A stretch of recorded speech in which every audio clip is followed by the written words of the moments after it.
My parents divorced when I was 9, and several years later, my mother married her second husband. He was funny and loyal and seemed to be protective of both my mother and me, a quality that we found quite endearing at first. My stepfather was born to a young Native American ballerina and given up for adoption. He was taken into an alcoholic and incredibly abusive home.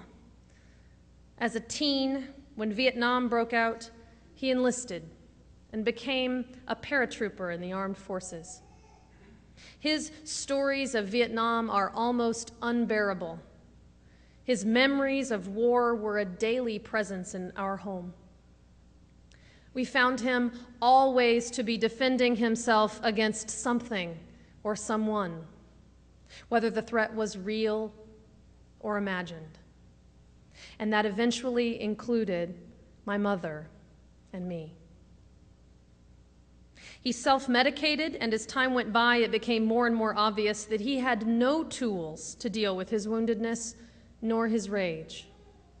Outbursts were unpredictable and could be tied to almost anything, and he always had to be in control. Domestic violence includes a pattern of coercion and control that one person exerts over another. It is not just one physical attack. It includes the repeated use of a number of tactics that include intimidation and threats, economic deprivation, isolation, and psychological and sexual abuse. Physical violence is just one of these tactics.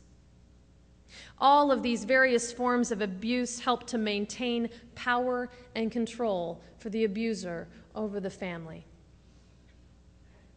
Domestic violence literature also says that an abuser with access to weapons greatly increases the risk of a potentially lethal incident. The gun safe in our home was full. Pistols, revolvers, shotguns, and a semi-automatic AR-15 that he would clean in the living room on the couch whenever I had a date.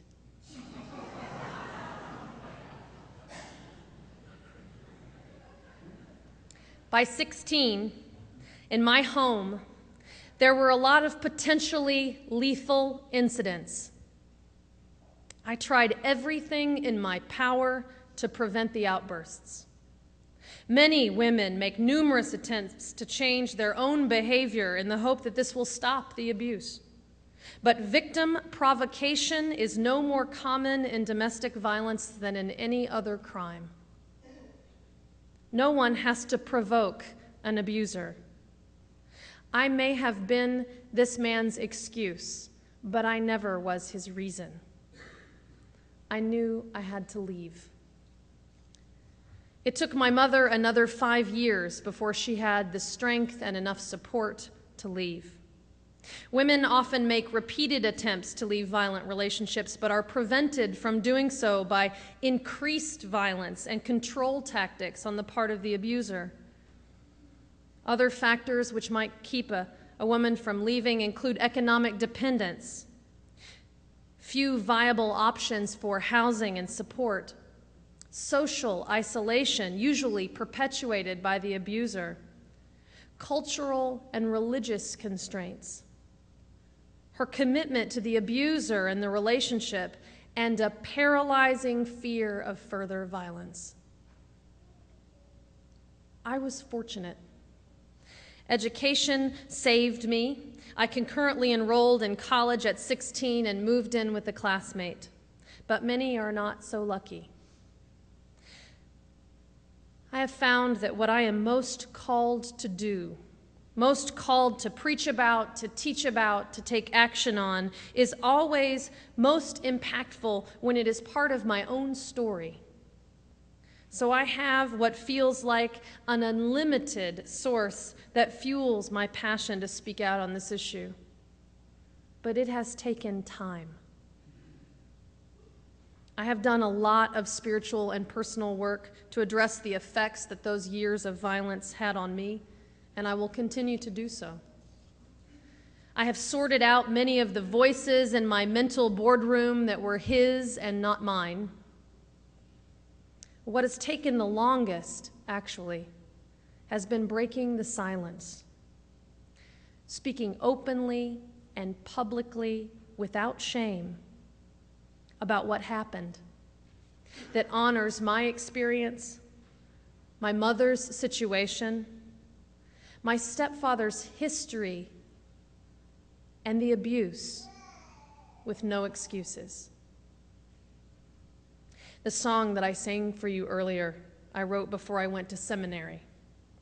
It was cathartic, but it was merely the beginning of being able to make meaning of my experience in the context of my faith. I had abandoned a God that made sinners out of us all from the start, and instead understood the fall of man to be more about our fallibility. My understanding of original sin had shifted to focus not on Adam and Eve, and rather on the real burden that we are born into, the muck that we are all forced to wade through in order to live out lives of faith, lives of integrity. I'm talking about the circumstances of our birth and the family that we did not choose, and the systems of which we are a part, of our biology and chemistry and history. I'm talking about the muck of our cultural scripts that transcend even into same-sex relationships. Rigid gender roles, religious and cultural assumptions that we take on as our own about the indissolubility of marriage, and the feelings of responsibility for keeping families together despite the circumstances. Original sin has become this muck for me, the starting place from which we must discover who we are and who we will become. Our values, all our assumptions, require scrutiny and persistent modification. Americans who abuse in the home in some respect are working based on their own cultural assumptions and values that condone their violence. They are part of a system.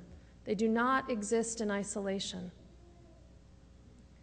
So while our society is derived from a patriarchal legal system that afforded men the right to physically chastise their wives and children, we do not live under such a system now. Women and children are no longer considered to be property of men by the legal system, and domestic violence is a crime in every state in the country. All of this may be true on the books, but in homes across the country and behind closed doors in Oklahoma, values about gender roles, people as property, and moral codes that condone beating one's spouse for a violation of some prescribed behavior are prevalent. Abusers even tell their lawyers that they are justified in the abuse, stating that they told the victim she would be hit if she continued to behave in such a manner.